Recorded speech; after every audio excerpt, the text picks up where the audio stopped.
Ito ang latest weather update. Alamin ang pinakasariwang ulat panahon ngayon dito sa Information TV Educational Channel.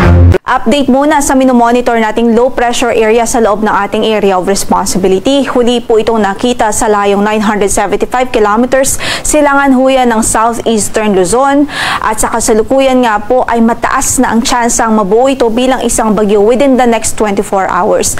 At sakaling mabuo ito bilang isang bagyo ay papangalanan po natin itong si Bagyong Krising.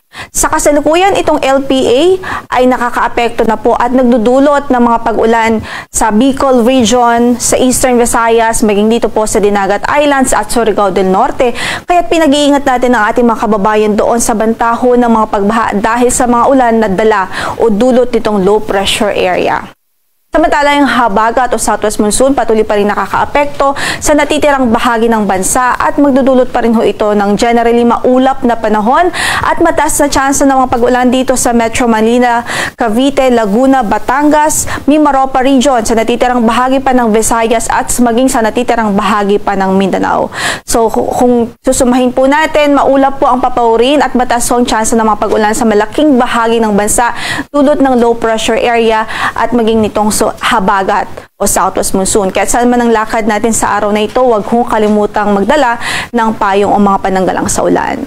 Samantala, dahil nga pa rin po sa mga pag-ulan na dulot nitong LPA, again, pinag-iingat po natin ang ating mga kababayan doon sa eastern section ng bansa dahil pa rin nga po sa bantaho ng mga pagbaha dahil sa patuloy na pag-ulan.